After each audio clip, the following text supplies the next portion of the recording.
आदेश आदेश आदेश गीता ज्ञान का ये 45वां भाग, अध्याय 2, श्लोक संख्या 57, 58 और 59। भगवान श्री कृष्ण ने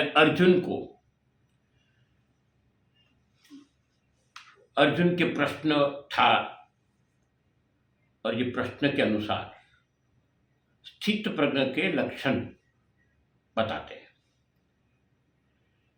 मगर सबसे पहले तो यही बताया था कि आसक्ति बिना कर्म करो,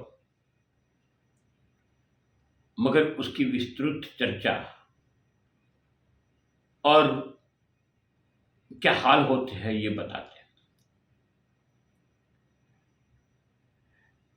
57वें श्लोक में बोलते हैं, इस संसार में जो मनुष्य न तो शुभ की प्राप्ति से हर्षित होता है, न अशुभ की प्राप्त होने पर द्वेष करता है, ऐसी बुद्धि वाला पूर्ण ज्ञान में स्थिर होता है। 58वें श्लोक में बोलते हैं, जिस प्रकार कछुआ सब ओर से अपने अंगों को समेट लेता है, उसी प्रकार मनुष्य इंद्रियों या इंद्रिय विषयों से सब प्रकार से अपने आप को खींच लेता है, तब वह पूर्ण चेतना में स्थिर होता है।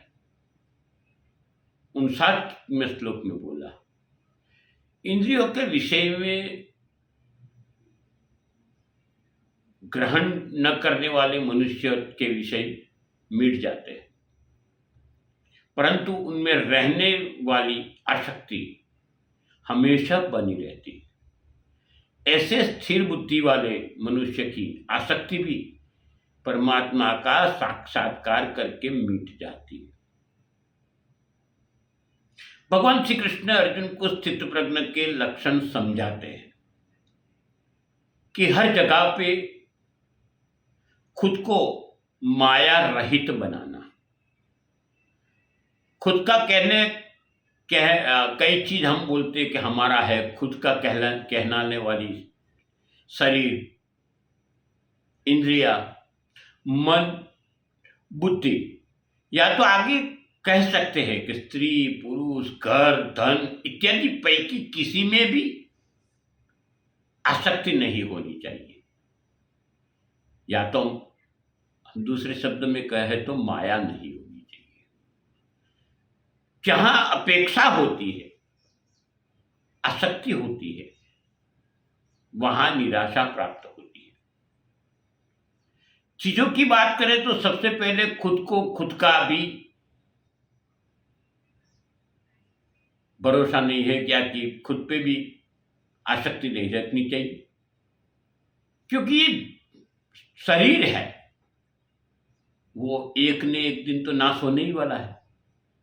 बहुत धन प्राप्ति से धनवान हो गया और धन चले जाने के बाद में मैं तो मारा गया या तो मैं तो लूट गया, इस सब परिस्थिति में मन को स्थिर रखना, ऐसी आसक्ति नहीं आनी चाहिए। उसी को कहते हैं अभिष्णय। स्थित प्रज्ञ को अभिष्णय नहीं रखना है। बाहर से व्यक्ति या पदार्थ से मोह दिखने वाला हकीकत में अंदर निर्लेप होता है। मनुष्य के सामने प्रारब्ध की बातें बहुत आती है। जैसे हम सोचते हैं ये शुभ है, ये अशुभ है, ये शोभनीय है, ये अशोभनीय है, अच्छा है, बुरा है, सानुकूल परिस्थिति है, प्रतिकूल परिस्थिति।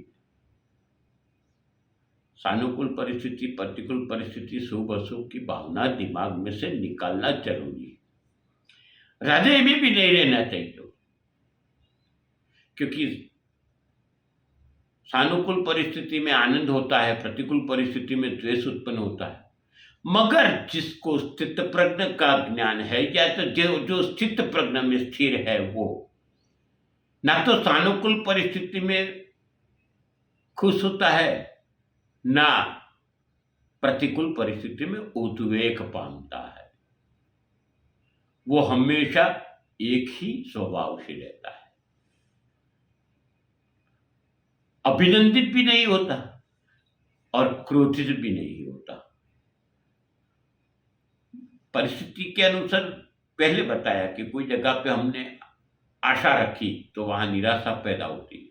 निराशा होती है तो बाद में क्या होता है, हम देखते हैं हमेशा कि जीवन के अंदर क्रोध उत्पन्न होता है, जिसको हम इंग्लिश में फ्रस्ट्रेशन कहते हैं।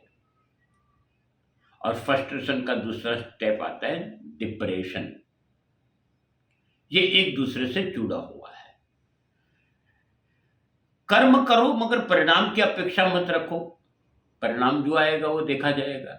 हकीकत में, सोच में ये भाव बहुत बड़ा फर्क पड़ता है।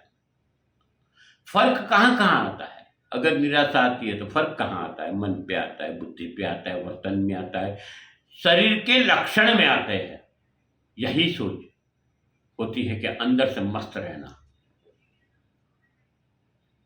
जो कुछ भी दिया है प्रभु ने, वो प्रभु ने दिया है। ना मैंने कुछ पाया है, ना कुछ आपने पाया है। ये कुदरत की देन है, उसको स्वीकार करना सीख लेना पड़ेगा। और यही रास्ता स्थित प्रज्ञ का लक्षण है, और यही रास्ता जाता है स्थित प्रज्ञ की ओर। कुदरत जिस हाल में रखे उस हाल में रहना सीख लेना पड़ेगा। मन में कंचित भाव भी, उद्वेग या खुशी उत्पन्न नहीं होनी चाहिए। यहां कछुए का प्रतीक दिया है। कछुए जब विपत्त परिस्थिति आती है तो सिकुड़ जाते हैं, यानी कि अपनी जात को अंदर खींच लेते हैं, पांचों अंगों को। और उसी तरह अपनी इंद्रियों को, मन को, सबको अंदर खींच लेना है, यानी आसक्ति रहित रहना है। अपने अंगों को अंदर खींच लेने की बात में आता है कि मानसिकता जो आसक्तियों का संकलन न आना चाहिए, वो किंचित मात्र भी नहीं आना चाहिए। जैसे कछुआ अपनी जात को समेट लेता है, उसी तरह हमको भी परिस्थिति के अनुसार मन, बुद्धि और इंद्रियों को समेट लेना चाहिए। कुदरत के अधीन ही जीना चाहिए। हमारी तो परिस्थिति ये है कि एक चीज मिलती है तो दूसरी की अपेक्षा रखते, दूसरी मिलती है तो तीसरी की अपेक्षा रखते। इसका अंत नहीं है। आकाश में सूर्य नारायण तो होते ही, मगर आप अपनी आंखें बंद कर लोगे तो क्या सूर्य नारायण चले जाएगा? हाँ, सूर्य नारायण आपको दिखाई नहीं देता, मगर सूर्य नारायण जैसे थे वैसे ही रहते।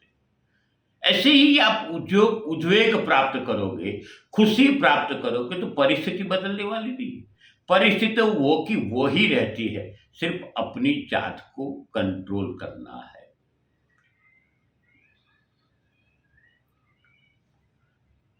उसमें कोई अपनी जात का, जैसे दलदल में कमल खिलता है, उसी तरह अपनी जात को बहुत निर्लेप रखना है। यहां पे एक और चीज लिखी गई है, मनुष्य निराहार हो जाता है। निराहार तो दो प्रकार से होते हैं। एक प्रकार तो ये है निराहार का कि कोई बीमार हो गया, तबियत नादुरुस्त हो गई, तो क्या हाल होते हैं? उसको कोई कुछ खाना नहीं होता है। वैद्य ना बोलते थे, डॉक्टर ना बोलते थे कि आपको कुछ खाना नहीं है, क्योंकि उसकी पाचन क्रिया टोटली खलास हो गई है। मगर उसके मन में एक आसक्ति होती है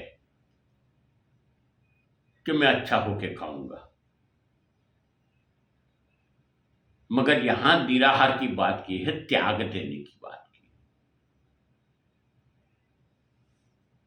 और ये त्याग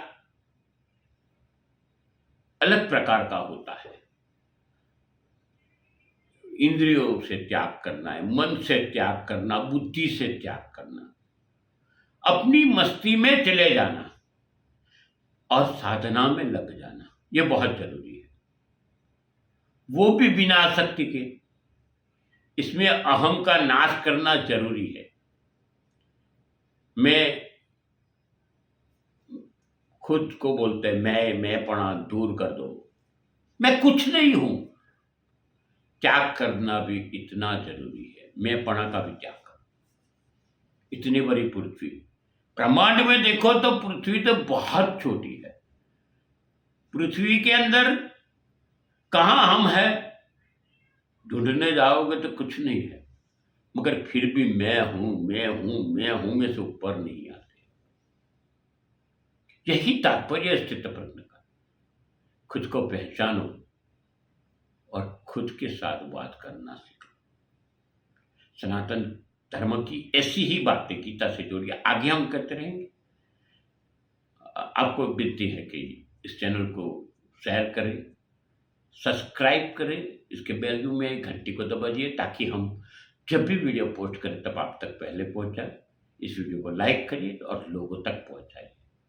आप सबके जीवन में भगवान श्री कृष्ण बहुत खुशी भर दे, गुरु गोरखनाथ की कृपा बरसी रहे, ऐसी शुभकामना के साथ में अस्तु शुभम भवतु।